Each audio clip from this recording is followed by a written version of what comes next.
Since it's 5 after 12 now. So thank you for the agents that are here. I hope that everybody is having an amazing Friday so far. It's a beautiful day outside. Not sure how it is everywhere else, but in Orlando, it's amazing. Hurricane Nicole didn't do too much damage, so we're doing all right over here. So as you know, it's Friday, day before the weekend.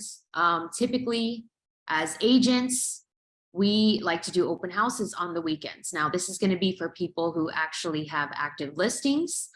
If you do not have active listings, there really is no reason why you can't go out and talk to the agents who do have listings, whether they are in lifestyle or in another brokerage. And you simply, all you have to do is ask permission and say, hey, I'm free Saturday or Sunday for an open house. You know, I would love to do an open house for you at one of your listings. Of course, you have to get permission from the agent and the owner of the property. And as long as they say that it's okay, you of course can do an open house for them. You can bring in a lender, you can partner up with another agent, whatever you choose to do. You know, it's still one of the best ways in this industry, especially right now with the market, to actually get warm to hot leads. So basically what I mean by warm or hot leads is that these are leads that they're ready to buy, you know, in the very near future. They're not ready to buy next year. They're not ready to buy in 6 months. Typically, if they're showing up to listings and they see open house signs and they're stopping by, those are going to be the people that really are interested in buying as soon as possible. So really, you know, you can tell that obviously they're motivated because they're seeing the signs, they're driving by, they decide to stop, they decide to go in the property and check it out because they're interested in buying. You know, typically people who are not ready to buy are not going to go into an open house and waste their time. They're going to go about their day and continue to do what they already have planned. So this is a good way really to be able to kind of filter out who's ready to buy in the near future or even right now over those who are simply just looking or thinking about it. You know, this is a very good way to tell the difference between somebody who is ready to buy later or somebody who, you know, is going to purchase within a month, 2 months, 3 months max. So we call those hot leads, the ones that are really ready to buy ASAP. So still, you know, in this market, you know, with the lead services, all of these other ways that we can get leads, doing open houses is still one of the best ways to do it, in my opinion. You know, I've been predominantly on the listing side for a few years. So, you know, I still see that no matter what kind of lead services and generators, you know, come in and out and come into FAD and all that, there's still always people doing open houses and there's still always realtors getting leads by doing open houses, no matter what's going on with the market or these lead services or whatever else is going on. You can always count on open houses to get good leads. You know, and you can even meet people in the area who want to sell their house. So maybe they just stop by to see how you're doing the open house. They just want to be nosy, as we say, as agents. You know, when we get listings, there's always those nosy neighbors, right? They want to know what's going on. They want to know what you're doing. They want to know, is it selling? Did you get any offers? Are people showing up? And typically, you know, there's a reason for their nosiness. A lot of these people, maybe they're considering buying, right? Or maybe they're renting and they just decided to stop by to see what's going on, or even they want to sell their place. So they want to know about the activity. They want to know about what you have going on. They want to know if you guys got any offers, any showings, because maybe they're inquiring because they want to know how their property would do on the market if they decide to list. So really open houses is still such a tried and true way to generate leads, whether it's on the buying or the selling side. You might even get, you know, those people who need to do both. You know, they need to sell their property that they have now, and then they also need to buy. So those type of people really, they want to know what's going on with the area. They want to know what's going on with the market. They want to know what the local realtors are doing, you know. So it's always a good idea, especially as a brand new agent in real estate, to try to get those opportunities to do open houses, because it's still one of the best ways to get genuine leads at a very, very low cost. So this is always going to be a good way to network with other agents in your office or even other agents that you know in the industry, they don't even have to be with lifestyle guys. If you have a friend who works for Coldwell Banker or Keller Williams and they have a nice listing in your area, just ask them, hey, can I do an open house? You know, it's no harm. You're helping them bring in leads, maybe even find a buyer. So it could be a win-win situation for you. You know, even just marketing the house, that's exposure for them, right? That's exposure for the seller's property. So really it's a win-win. So most agents are not going to say no. They're going to say yes. You know, as long as you know what you're doing, you should be taking those opportunities. And if you're here now learning how to do an open house, then even better. You know, that way you can be prepared when you are looking for those opportunities and ready to start generating some real leads to buy and sell. You know, for the most part, you will get people who want to buy, or maybe they just started looking and they decided to drop in open houses. You have no idea how many people without an agent actually do this. We truly underestimate people's willingness to shop around on their own. You know, a lot of people, they have these stigmas about agents, realtors. We're all about money. We're all about ourselves. You know, so a lot of the times they will go out and they will just show up to open houses by themselves just because they like the area, they like the house, you know, they were in the area and they saw the sign, you know. So a lot of times we really underestimate how, if someone's ready, they're going to go out there and they're going to start looking, even if they have an agent, whether they don't have an agent. If they see the signs and they're thinking about buying in the area, they're going to stop by, you know. And that's your chance as the agent who is hosting the open house to capture that information from them and then follow up and kind of build that connection with them over time to say, you know, hey, they're looking, you know, they want to buy, they don't have an agent yet. How can I get in good with them? You know, how can I break the ice with these people? How can I make them my client, essentially? You know, so this is always good questions to kind of break the ice with people when they come into your open house. But we'll start at the beginning. You know, I'm just kind of going into lead generation, but when you're preparing for an open house, all right, we'll start from scratch here. Very basic. I'm going to go over this like you guys have never done an open house. Okay. So the first thing you should know essentially is the area. All right. Whether you are familiar with the area or not, you need to get familiar with the area. So typically, if I'm not familiar with the area I'm doing an open house, I'm going to look it up on my maps on my phone. So if you have an iPhone, you're going to look on maps. You know, if you have Google, you're going to look on Google Maps. Whatever it is, you want to look in the area and you want to figure out what is the best way and most common way that these people are getting to the property. We're talking about driving here. So typically you want to be aware of what the main roads are to get to that property. And then also the side roads, whether it's through the neighborhoods or, you know, however they're going to get to the property, you need to know how to navigate from point A to point B. So basically you need to know the traffic and the directions of the traffic and which ways they're going. This is going to be the best way for you to plan out where you're going to place your open house signs. So you need to have a plan. Don't just show up there. You don't even know where the house is because you showed up late. You showed up 5 minutes before your open house. You're throwing up signs wherever because you didn't have a plan, right? It's not really going to be fully effective in that manner. So it's really best to kind of prepare before you actually get to the area, which means you're going to look on the maps. You know, you're going to figure out, oh, what is the route that the GPS took me in order to get to the house? Because most likely that's going to be the same way that everybody else is getting to the property as well. So figure out where the main road is, and then also figure out where the side roads are. And if there's multiple side roads, be aware of the multiple side roads and how to get there. If there's only one way to get there, be aware of that one way to get there. That way you can kind of pinpoint how many signs you're going to need and where you're going to place them. And always plan to get there at least 15 to 20 minutes ahead of time. I always try and make it at least 30 to 40 minutes ahead of time, because remember, you're also going to have to set up your flyers, your sign-in sheet, your business cards, your drinks, your snacks, whatever else you're bringing. You're going to need to give yourself time to set all of that up too. You don't want people walking in the door and you don't have anything ready. You're still putting out signs and there's people sitting outside waiting for you. That's already giving a bad impression of you. You don't want to start out on the wrong foot with people. We really underestimate how important first impressions are. All right. And everybody wants to work with a professional. Nobody wants to work with somebody who's a mess, who came late, who's hungover, they don't have their stuff, they forgot their signs, whatever it is. You don't want to look like that in front of people because it's not going to give them a good impression of you. So show up on time, which is at least 20, 30 minutes ahead of time, to give yourself enough time to hit up all of the spots along the way, to put up a sign, and then also to set up your stuff in the property. So Lifestyle International Realty has a partnership with a company called Planet Marketing.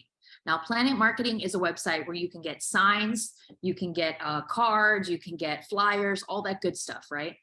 So if you want to do customized open house signs, you can get one with a logo, with your phone number, with whatever you want it to say, right? But typically I go the cheap route because I like to save money, and I just go to the local association, and they sell very cheap, very generic open house signs for, I think it's like $5 per sign. Okay, so I like to save money. That's just me.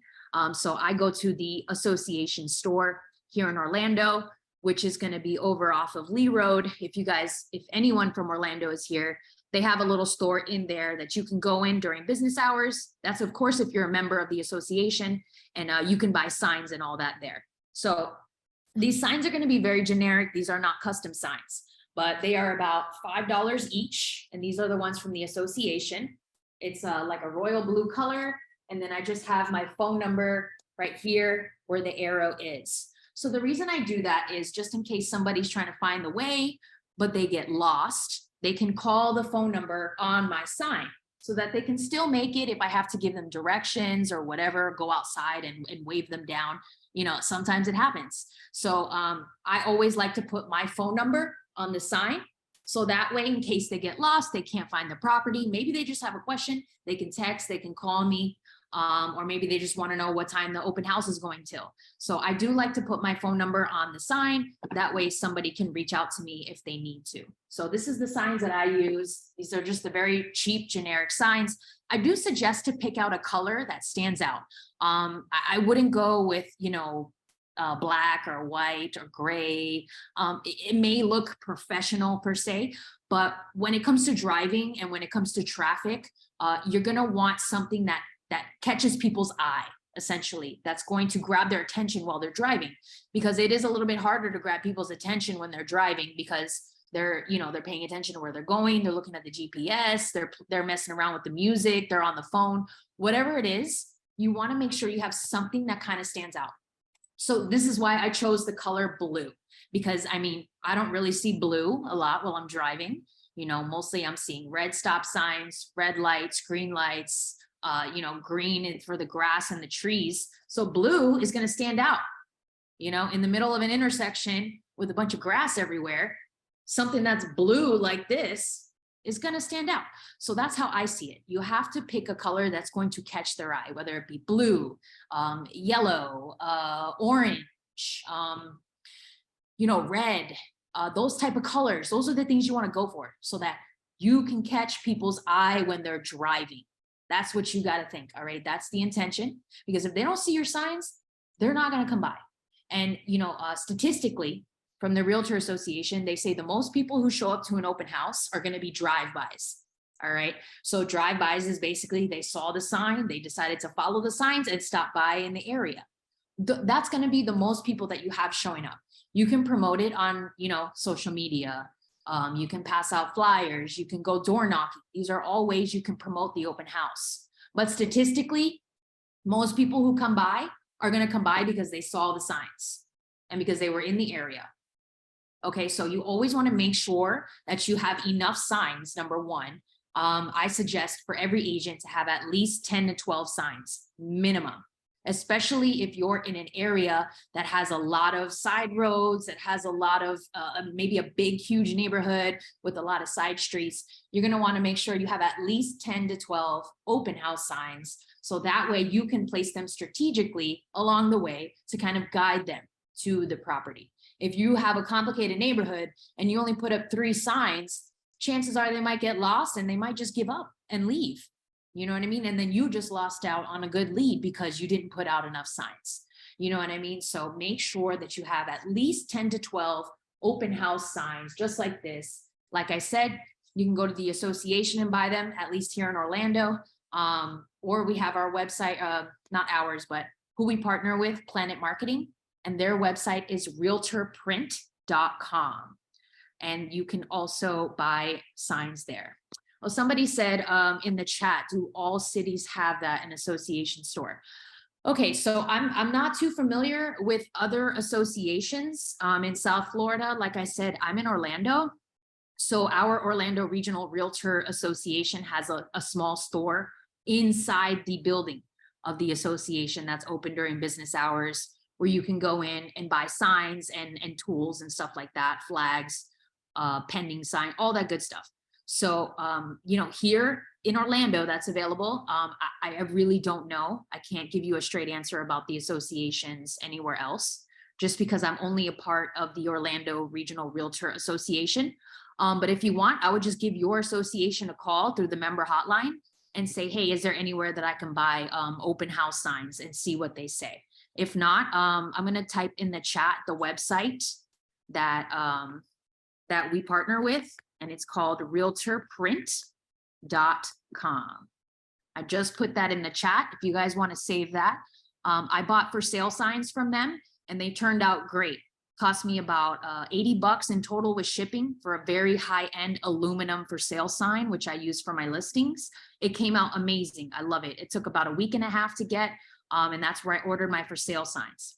As far as my open house signs, the ones that I just showed you, these are from the actual association, and these cost like $5. It was the cheapest ones I could find.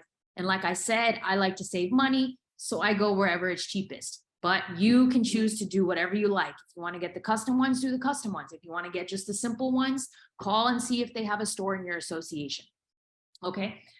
So like I said, you want to plan to have at least 10 to 12 signs, depending on the area. You really want to go on your maps and just look at the area, you know, look at the main road and how you got there, you know, and then any side road you had to take, a stop sign, a left, a right, you had to go a roundabout, whatever it is, you need to know the direct path to get there. And if there's multiple ways to get to the property, be aware of all those different ways on how to get to the property. Because if you have a property here, but then there's a way you can get here from the side road, but then there's another way you can get here from the main entrance, you want to make sure that you put signs from both of those ways, as if you were coming from the side road and also coming from the main entrance. Because you might have people in the neighborhood who want to stop by and they'll come in through the side road. Then you might have just other people driving in the area from the main road, and they'll be like, oh, we love this area. Let's go check out that open house. And they might turn off the main road and go see you. So you want to make sure you have the signs in every single route that you can get to the property. This is why it's important to look into all of this before you actually get to the property. That way you can know how many signs you're going to need and where you're going to place them. I definitely suggest to put the signs on the left-hand side. What I mean by that is when you're driving, right? The driver is in the left-hand side of the car, not the right-hand side. You know, some people are driving alone. Some people might have passengers, but for the most part, the driver is going to decide where they're going. So you want the driver to be the one to see the sign, essentially, and pull to wherever the sign is directing. So I always try to do, as a rule of thumb, put the signs on the left-hand side of the road. So for example, if the road is going like this, you know, and it's going straight, you're going to want to put the sign here. Well, this is my left, but you're right on the camera. You know, I'm going to put the sign on this side so that the person who's driving can easily look over like this, and then they'll see the sign and say, oh, let's go check out this open house, you know, and then they'll turn. Also, I want to suggest not to put it at the very corner where they need to turn. You have to give them time to slow down and then turn to where the sign is pointing. So you kind of want to put it a little bit ahead of the actual turn where they need to turn. You don't want to put it on the very corner, because if they see it last minute and they don't have time to turn, they might just forget it and keep driving. So you want to make sure that you put it up ahead of the actual turn. I would say at least 15 to 20 feet ahead of the actual turn where they have to go. So that way, if they see it, they will have time to decide they want to go, slow down, and make the turn. So that's kind of a rule of thumb that I like to do. You know, I've told a lot of agents this because they always like to put it on the very, very corner. But I say, no, put it up ahead from the corner. So that way the driver sees it and has time to pull over and go towards the direction of the open house. So just plan for that, think ahead, and always think of, you know, yourself in the driver's seat. You know, what would you do? Would you need time to see the sign and then make the turn? Probably, yes. Would a bright colored sign stand out more to you than just a gray or black or white sign? Probably.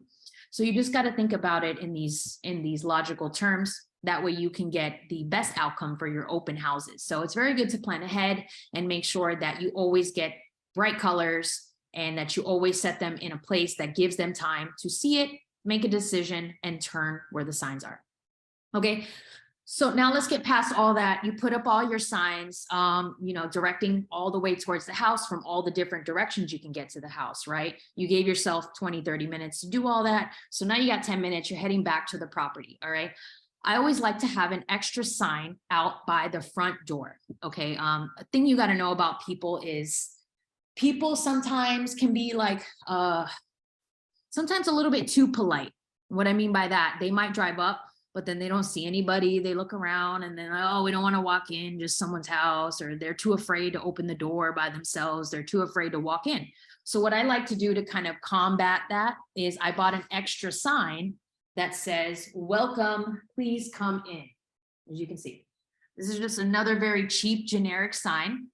This is the only one I have because this is the one I always save for last, is when I get back to the property, I put this one by the front door that says, please come in.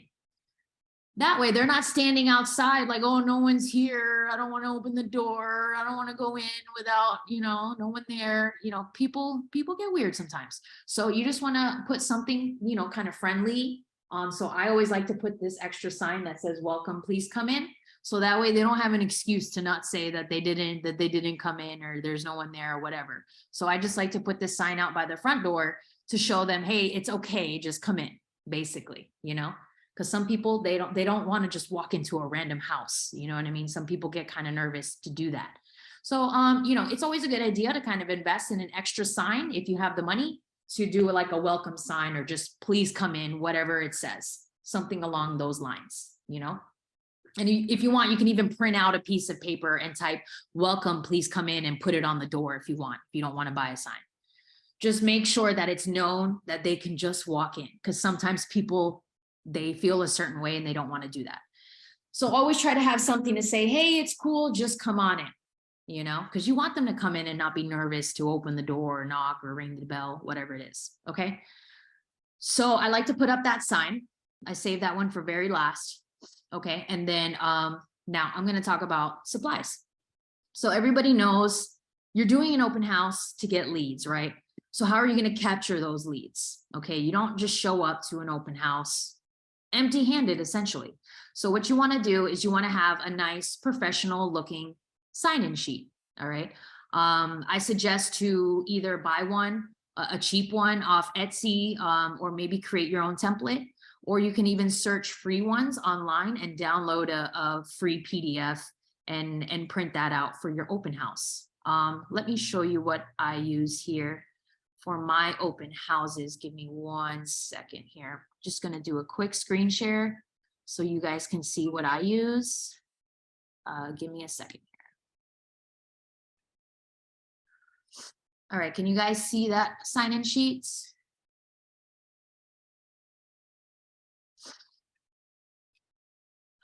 Okay. So basically, this is the open house sign-in sheet. This is just a free template that I downloaded online, you know, so it looks more professional. Open house sign-in sheet, basically the main components is you want to get their name, their email, their phone number, and also you want to ask if they are working with a realtor. That's very important because as you know, license law requires us to not try to solicit other people's clients. So basically that means somebody comes in your open house, they're already represented by a realtor. They're not going to want to be haggled. They're not going to want to be sold. And they're not going to go for your services because they already have somebody, unless they just hate that person and want a different realtor. But that's in very rare cases, right? So you always want to be aware that some people that walk in the open house, they might already have a realtor. They may not be there. That realtor may be busy working with other clients, doing open houses. Maybe they just took the weekend off, or maybe these people just decided to drive around and see houses themselves without even telling their realtor, right? That happens all the time. So always make sure you have somewhere on your sign-in sheet that you want to make sure, hey, are you working with an agent? Yes or no? That way you don't get in trouble and try to solicit someone else's client, because you could get in trouble for trying to work with a client who already has a realtor. So I always make sure I have that in my sign-in sheets. And then it has this little sidebar that says, what are your current real estate needs? Are you just looking? Do you want to buy? Are you planning to buy or planning to sell? So it's kind of just a quick breakdown of, contact info. Are you working with an agent? And what are your real estate needs, basically?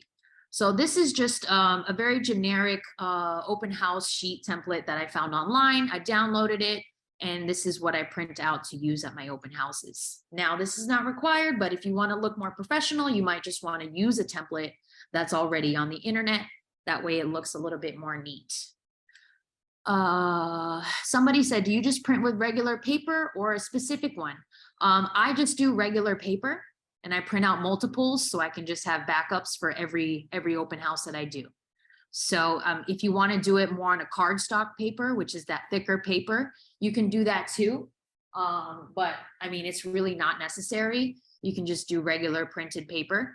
And then I have a clipboard that I use, and I just put it on top of that clipboard with a branded pen, and I leave my cards out as well. So this is one of the first things I make sure that I bust out, when I'm setting up. That way, people can sign in as soon as they come in, because I want to make sure that people are going to sign in every single time. I don't allow any exceptions to this. I don't care if they have an agent, if they don't have an agent. I don't care if they're just looking. I don't care if they're the neighbor. I make them sign in. Of course, you don't want to be an asshole about it. Excuse my language. You don't want to be mean about it, but at the same time, you still want to make sure that they understand, like, if you want to come in, then you need to sign in, and if they have an issue about it, they try to argue with me about it, whatever, I just tell them, this is the seller's requirement. In order to protect the seller's property, we have to have everybody sign in, and they don't have anything to say back to that. So if somebody gives you a problem with that, just let them know, hey, this is to protect the seller's asset, this property. So we need everybody who's going to come in and walk around and sign in for the seller's safety and the safety of their property, and what are they going to say to that? You're just doing your job. You know what I mean? So don't let anybody kind of haggle you about that. It will happen, especially as a new agent. People might want to haggle you and be like, no, I don't want to sign in, or I don't want to give you my information. Then whatever, they can put fake information if they want, right? But at the end of the day, you still need to hold your ground and let them know, hey, if you want to come into this property and look around, I'm going to need you to sign it. So yeah, I have had, some pushback from that. But typically people don't really have an issue, because they understand they're in somebody else's house, and that if they want to see it, they have to sign in. It's just a part of the game, right? So definitely make sure you stand your ground with that. You want to have your business cards. Okay. I do virtual and paper cards. So I have both. So, if I run out of cards, I always have the virtual as a backup with the QR code that I can open up, and people can scan that and get my information. But then I also have my thicker print business cards, right? It says I'm a realtor, I'm a branch manager, I'm this, I'm that. And then it has my information. I leave those in a nice little pile laid out by the clipboard with the sign-in sheet. So I will always have my sign-in sheet, my business cards next to it, some branded pens, and then some folder with flyers that have information about the property. So that's typically the main things that you're going to want to make sure you have, something with your business and your contact info, which is typically going to be a business card, your sign-in sheet, some pens to sign in, and definitely some sort of flyer or printout about the property. A lot of people will just print out the MLS broker PDF, which kind of has the description and the stats of the house. I personally like to do customized flyers, and I use Canva for that.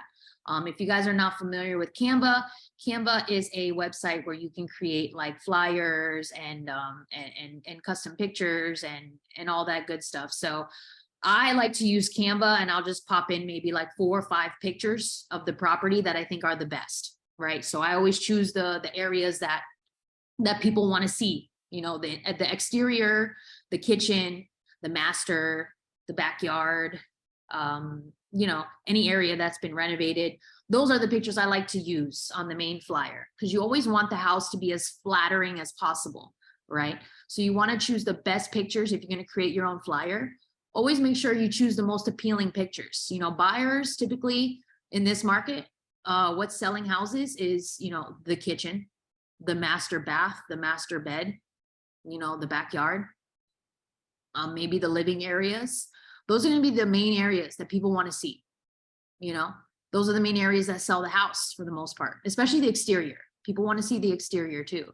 So make sure you choose the nice pictures, the nicest ones from the listing, maybe 4 or 5 max, and create just a simple flyer that says how many bedrooms, how many bathrooms, the square footage, the build year, if there's any HOA fee, the list price.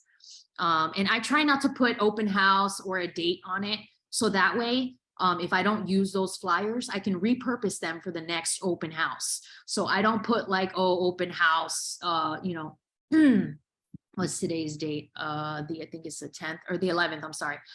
So if I were to do an open house tomorrow, I'm not going to make flyers that say open house November 12th, Saturday, you know, because if I don't use all those flyers and I print out 15, 20 of them, what's going to happen? I'm going to have to throw them all in the garbage, right? And I'm not going to waste ink. I'm not going to waste paper, and I'm going to have to do all of that again when I do another open house. So I always try and leave out the dates and open house. I just do generic, just pictures, the information about the house, my name, and a phone number. Give me a second. Sorry. Oh, sorry about that, guys. Okay, so back to what I was saying. Okay, so on these flyers that I make, like I said, I don't put the date, and I don't put, you know, open house Saturday, November 12th. I don't put any of that, 1 to 4 p.m. I leave all that out. You know, I don't need to put that way that I can reuse those flyers again if I do another open house, especially if it's my listing. I already know I'm going to do another open house. So to save myself the time, the energy, the ink, you know, printer ink is not cheap. I just leave out the date and the time. That way, if I do another open house next weekend, I have those same stack of flyers that I can bring with me and use. And I just save myself time and energy of having to create another flyer, having to use more ink, and having to redo it all over again. It'll save me time and it'll save me money. So I leave out the date and the time. Okay, that way they're reusable. Okay, so yeah, you want to have your cards, you want to have your sign-in sheet, and you want to have a flyer with the information. I also like to bring in my printed out listing presentation. Like I said, I'm an agent predominantly who specializes in listings. So I have a really nice listing presentation that I purchased from Etsy, and me and my friend customized it for our listing presentations. So I do like to bring out a printed version of that. And I also include that in the folder along with the information about the property. That way, if I do get somebody coming in who's thinking of selling over actual buying, then they can kind of go through that as well and see what we offer, like our services and what we can do to help them sell their house as well. So I'm trying to capture all those leads. I'm trying to capture 2 people who want to buy, but I'm also considering the possibility that there might be somebody who owns in the area who is thinking about selling, which is why I bring the printed listing presentation with me as well. So I have my printed out listing presentation. I have the flyer with the information about the house. I have my business cards, I have a sign-in sheet, and I have some branded materials. I like to do little hand sanitizers too, you know, due to the pandemic and people being a little bit more wary about health and being around other people and stuff. I like to bring some little bottles of hand sanitizer. So, you know, there's a bunch of people touching the pen, there's a bunch of people touching the countertops, there's a bunch of people touching whatever I have on the counter. So I like to bring those little mini bottles of hand sanitizer, and I'll set those out near the sign-in sheet so that after they touch the pen and everything, if they just want to do a quick, you know, rub with the hand sanitizer, you know, it's just that little extra little step that I like to do to show that, that I care and that I'm health conscious, I guess you could say. So yeah, so I bring those little mini bottles of hand sanitizer, and I'll also lay that out by the sign-in sheet and the clipboard. So that way, once they're done signing in, they can clean their hands. If they want to grab a drink, a snack, and then walk around, they can do that. Especially you're giving out snacks and drinks. People might want to go wash their hands or put some hand sanitizer. So just always kind of be considerate of that. I know a lot of agents, they also like to do candles. I don't really do that because I love candles too much and I want to use them in my own room, but I know that a lot of people like to do candles. It creates an ambiance, especially if there's a weird smell in the house. You definitely might want to do that because if people smell some sort of like weird smell or something, like it will turn them off. All right. Like, I mean, we're all human, right? Nobody likes funky smells. So if there's a funky smell in the house, like, previous water damage, or maybe the carpets are kind of musty, or there's some weird smell coming from the fridge, like get a candle, get an air freshener, light it up, change the atmosphere a little bit. That could be the make or break for somebody. It sounds stupid, it sounds silly, but I mean, do you want to buy a house that smells stinky, that smells musty, that smells like trash, basura? You're gonna be like, no. You're gonna be like, I don't want this house. It smells like, smells like feet, it smells like booty. Then you're gonna be like, I don't want this house. So definitely, if you get there and you realize, hey, there's some funkiness in here, bring a candle, go get a plug-in in the wall, whatever it is. Maybe you got some spray in your car or something that you can spray around and kind of make it just smell good before people start getting there. Do that. Take the extra step, and turn on all the lights. You want all the lights to be on. You want all the windows to be open. And then either the TV or do some music, turn on the TV, but put it obviously very low volume so that you can talk to people. If not, bring a speaker, a little speaker, and put on some nice ambient music. You don't want to put on those sort of hardcore rap or rock or anything crazy like that, of course, but you want to create like a nice relaxing ambiance in order for them to feel comfortable enough to walk around, to see things, and to talk to you.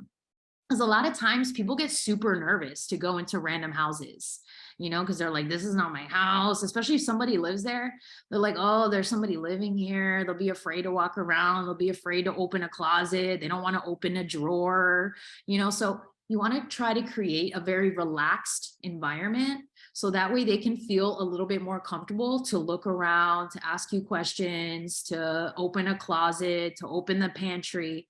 Because if they don't feel comfortable enough to do that stuff, they're not going to look at everything, and they might be like, oh no, we don't want to touch this. We don't want to touch that. Someone's living here. No, so just try to create a more relaxed environment for them. So whether that's candles, some nice relaxing music, maybe you have some cute movie in the background, some nice little snacks, hors d'oeuvres, even a nice drink dispenser. My teammate Fanny, she has this nice, beautiful, big glass pitcher that she uses at her open houses. And it's so aesthetically cute. And it looks really nice. It's basically like a big glass dispenser that's on a little stand. And it has like the little spigot that you could pull and get a drink. So what she does is she has this nice glass dispenser. She does like sliced lemons or limes or mint or some sort of fruit, and then she fills it up with water and ice. And this is a very cheap, easy way to provide drinks at an open house. You don't got to buy a bunch of fancy drinks. You don't got to go buy, some crazy expensive wine or champagne. You just do a nice little, drink dispenser with some fruits, some ice and some water. Boom, you're done. You got drinks for the whole day, and you spent what, a couple bucks maybe on some lemons or some limes or some fruits, so it's a very good, inexpensive way to have like a nice looking presentation, but also done in a very cost-effective way. I got some stuff in the chat. Let me see what's going on. Can you give wine or tequila? Bueno, si quiere tomar eso. My advice, be careful with that. You can, if you want, you can do maybe some nice little red wine, maybe some little nice champagne flutes. and maybe do some mimosas. I know a lot of agents like to do that, like mimosas. You can do something like that. I would just recommend to be careful because you can be held liable if somebody gets drunk and they get into an accident or do something stupid. You can be held liable for those things. So you always just have to be, a little careful with alcohol. Just make sure you're not giving out too much or encouraging people to go past their limits because they could have already been drinking before they showed up too. So you got to keep that in mind. You don't know where these people came from. They could have came from the beach. They could have came from the pool. They could have came from the bar up the road. And then you're giving them more alcohol and they're like, wow, and then, you're going to be the one that's like, oh, shoot, I got these people effed up, you don't want to be that person, so I would just say to be very careful because as we all know, people like to drink on the weekends. So, you could maybe do some light mimosas. I would just keep it light, maybe not tequila, in my opinion. I know tequila is good, but I would try to keep it classy. You know what I mean? Maybe some wine, maybe some mimosas. And that's maybe the farthest I would take it personally, but if you want to do that, that's up to you. Like I said, but just be cautious that you can be held liable if somebody does something stupid while drinking. Okay. Sure, please come over. All right, anyway, so we'll move on. So that's kind of what me and my teammate like to do with the big glass pitcher with the fruit and the water, just because in my opinion, that's the most cost effective. And in this market, it's taking longer to sell houses now.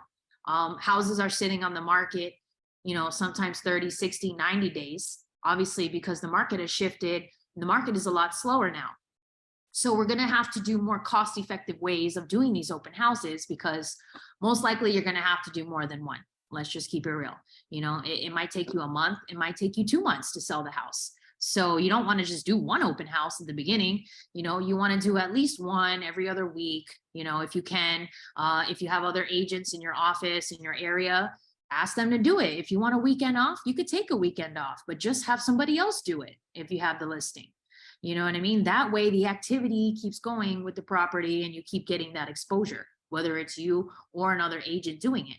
Of course, always make sure with the owner that that's okay. Let him know that it's going to be another agent in their house because you always have to disclose that information to the owners because remember, it is not your property, any other agent's property. Always disclose of who's going to be doing open houses at the house, okay? Especially as a listing agent. All right. So basically, yeah, if you want to bring some snacks, I know some agents like to do those little platters from Publix.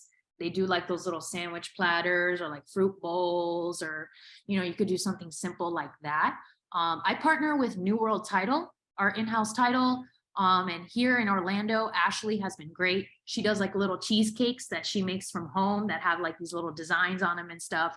So I brought like little mini cheesecakes and drinks to some open houses. Some people like to do like a bowl of fruit or like bags of chips, or cookies is popular because a lot of people come in with their kids. So you got to keep that in mind as well. So you can do something for the kids too, maybe like a healthy snack, maybe some fruit pouches, some juice boxes, just keep it family friendly. Because a lot of the times these people who are looking around, they're going to come in with their families, with their wives, with their husbands, with their moms, with their kids.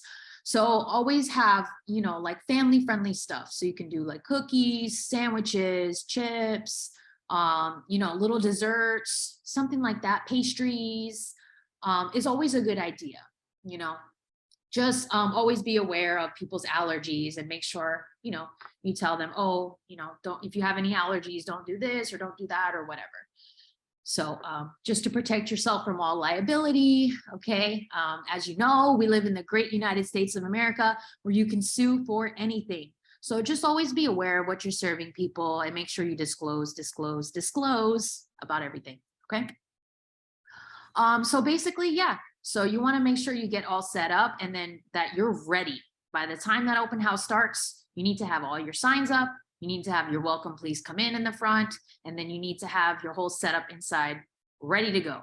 And like I said, make sure all the lights are on, make sure all the windows are open, and make sure that you create a very relaxing ambiance, whether that be for music, a nice smell, all of the above, some mimosas, some drinks, some snacks.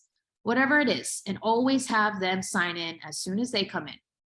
And always, always make sure you find out, are you working with a realtor or not? Because as you guys know, you can get in trouble. So always see if you can find that information out as they're signing in. Because you don't want to waste your time either with somebody who has an agent. They're like, oh yeah, we have an agent. We're just stopping by because we were in the area, but our agent's not with us. Okay, cool. Give them a business card and you say, if your agent wants to give me a call, let me know. Here's my information. And still be cordial with them.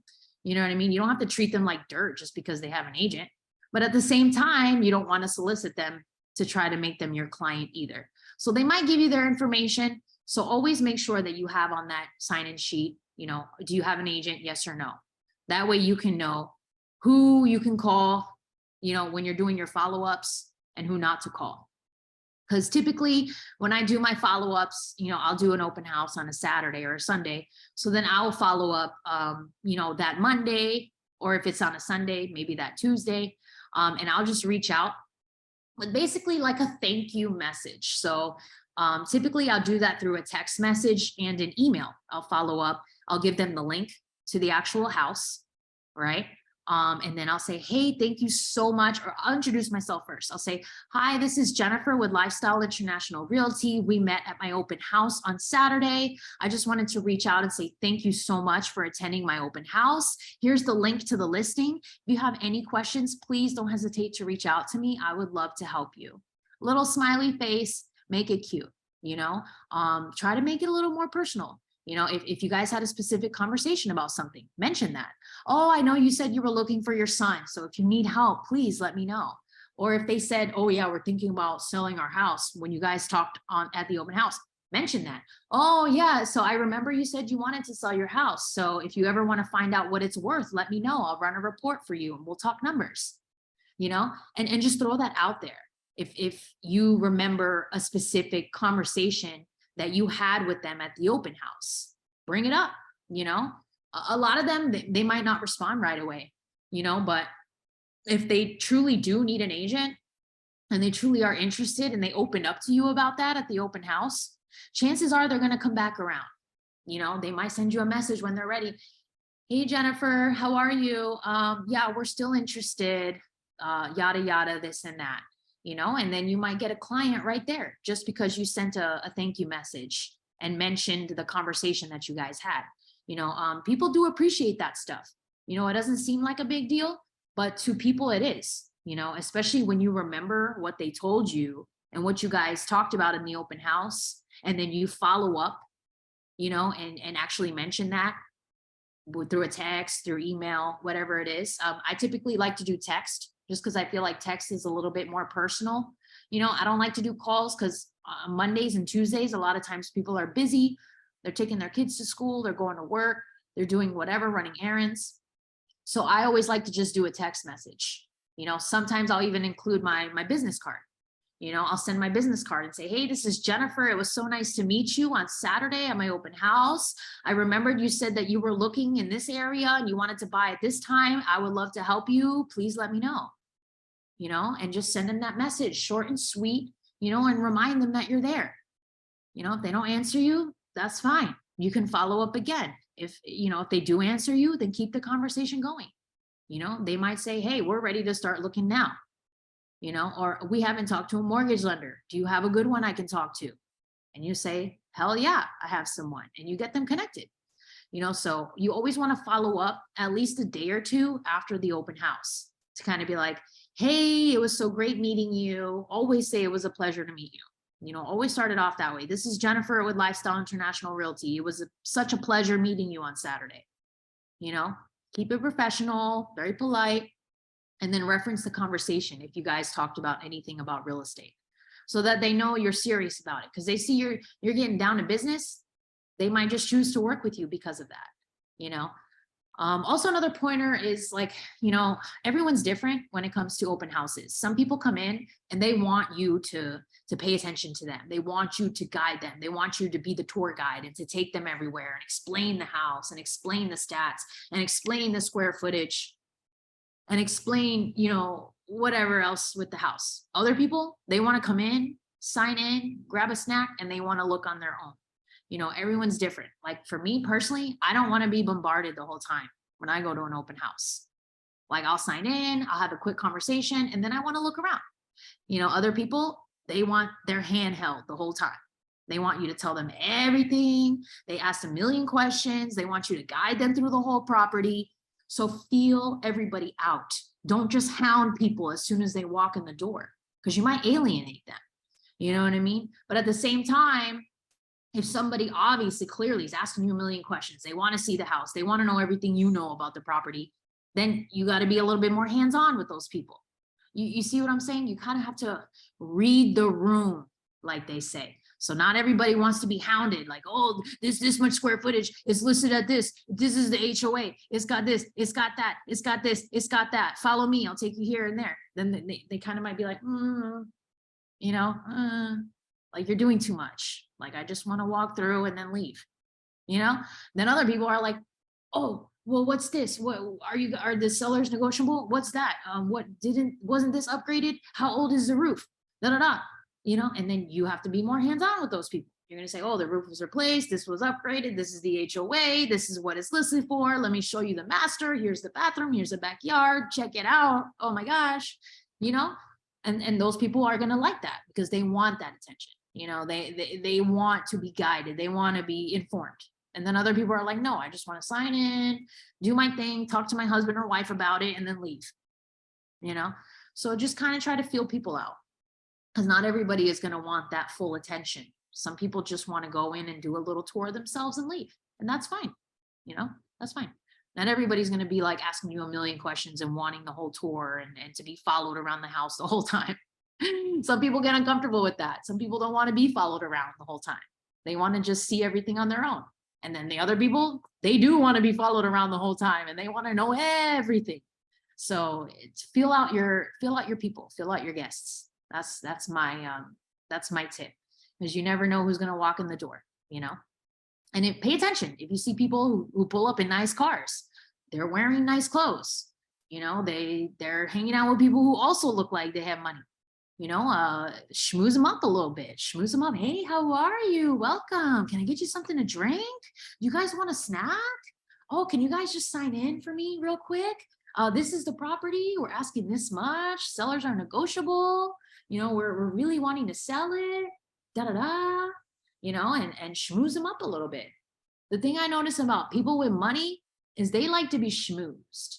They like attention. They like to be catered to. So, just feel them out. If you have people who walk in who look like they have money, treat them like that. Treat them like VIP as soon as they walk in the door. Hey, how are you? How you guys doing today? Always start with an icebreaker. Don't just start with, hi, can you please sign in? Because then they're gonna be like, oh, damn. Okay, shit. Be nice, be polite, be a little more welcoming. Hey, welcome. How are you guys today? What brings you in? That's one of my favorite icebreakers, because there's always a reason, right? And then they go into why they're coming in. And then that gives me a little clue about what's going on with their situation. So that's kind of like how I like to start it when they walk in. Hey guys, how are you today? And they're going to say, oh, we're great. We're doing this. We're doing that. We have our kids. People love to talk about themselves. So just let them talk. They're going to talk about their day. They're going to talk about their kids. They're going to talk about the neighborhood, whatever. Anyway, what brings you in today? That is the number one question I ask every person that walks in that door.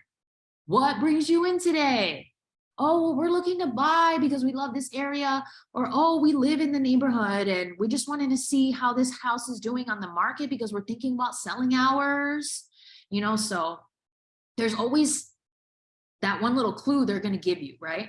As to what they're doing there and why they're even looking.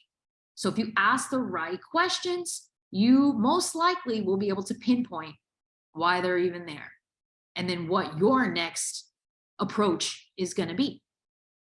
So that's typically how I like to break the ice with people, because they're always going to go into why they stopped by, why they were in the area, what they're doing specifically on that day. And that'll give you a clue as to what's going on and how you can really help them, or what to talk to them about. Because if they're looking to sell, they're not going to care about the property itself. They're going to want to know, how's my house going to do? What are the comps are looking like in the area? Those are the things they're going to want to know, right?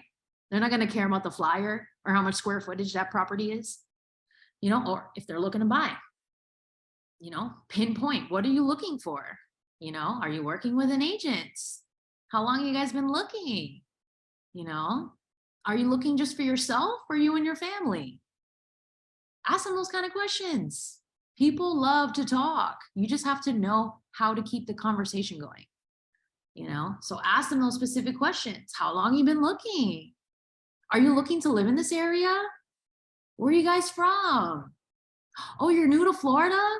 Oh my gosh, that's amazing. Florida's the best. We got this, we got that. Oh, the real estate market in Florida is amazing.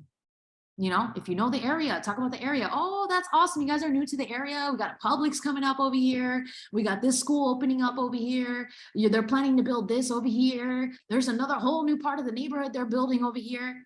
People love it. They want to hear it. So if you know about the area, talk it up a bit. Let them know. Show them you're the professional. Don't just say, hi, welcome. Is this much square feet and this much a month? Please take a look around. You know, because then they're like, all right. They're not really going to remember you. You have to make an impression. That's it. Make a good impression on them. And if you show them, hey, I know the area, I know the comps, you know, I know what's going on in this neighborhood, that's going to show them, oh, this realtor's good. This realtor knows what they're doing. This realtor is aware of this area, this neighborhood, of the values of everything. Then they're going to trust you enough to work with you. You know, versus another agent who was just like, hello, please sign in, take a flyer, thank you. You know, so always keep those things in mind. You know, be that agent that shows them you know the area, that shows them you know the neighborhood, the comps, you know, the one who's very welcoming, the one who asks them the right questions. Those are going to be the agents that get the business, you know. So just always remember that, you know, and always look at open houses as an amazing opportunity to get in people's faces, because in this industry and this market now, only the strong are going to survive. I'm not going to lie. I've been in this industry since 2016. You know, we're seeing a lot of shifts. We're seeing a lot of crazy things in the market that we haven't seen, you know, in a very long time. So it's very crucial now to connect with people and offer value, and not just be here's the information, you know, sign in here kind of realtor. You have to show them your personality. You know, you have to show them that you have the knowledge, and you got to put the effort, and be attentive. Don't be afraid to be attentive. Okay. You know, maybe some people might not like the attention, but at the end of the day, do you want to work with an agent who doesn't give you the time, the attention, or the information that you need? I mean, no. So you always got to put yourself in these people's shoes. You know, how can I be that agent for them? You know, what would I do if I was looking for an agent? What would I be looking for if I was looking to hire a realtor? Put yourself in their shoes. You want somebody who's polite. You want somebody who's knowledgeable. You want somebody who's professional. You want somebody who's reliable. So what do you got to do? You got to be all those things. Show up on time. Have everything set up. Know how to talk to people. Know how to ask the right questions. Know how to read the room. You know, all these things can bring you clients. You just have to know how to connect with them. So, oh my goodness, it's already 1:04. I've been talking so much. I hope you guys got some good info from this. I'm gonna wrap it up here because I don't want to go too much longer. I've already been talking for an hour. So does anybody want to unmute and ask a question or drop it in the chat or whatever? I'm open to it now for a few minutes. How many hours open house can be in the chat? Okay, typically I do my open houses for 3 hours. So I like to start usually around 11 or 12. Because I feel like it's not too early and not too late in the day. I don't usually like to go any more than maybe 3 or 4 hours at the most. You know, just because it's if sitting in an open house 4 hours sometimes can get a little blah. So I like to just do maybe 3-4 hours max when I do open houses. Typically, I love the times 11 to 2. I don't know why. I just love 11 a.m. to 2 p.m. That's like my go-to time. And that's where I've really gotten the most traffic, because I feel like people are driving around, especially on the weekends. You know, people are driving around during those times. They're out and about. They might be doing their groceries. They might be going to the park with their kids. You know, they're just around the area doing whatever, running errands.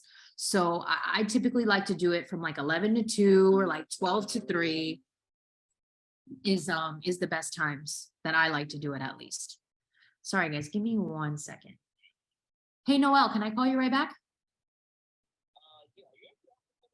I am here at the office, yes.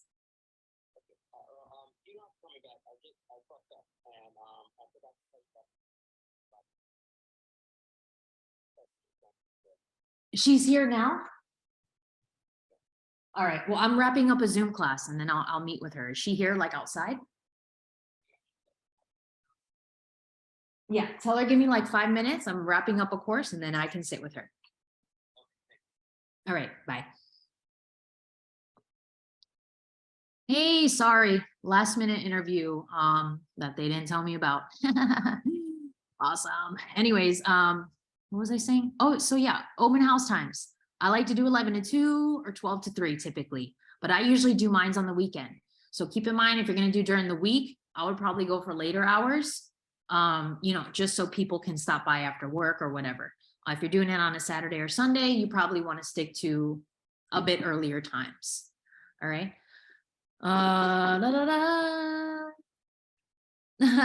Vice City. They did an open house with me. I am a talker. I like to talk. I like to talk to people. I like to schmooze them, you know? Yeah, so communication is very important, guys. Very, very important. Like I said, read the room though. Don't just throw yourself at everybody. Read the room. Everybody, read the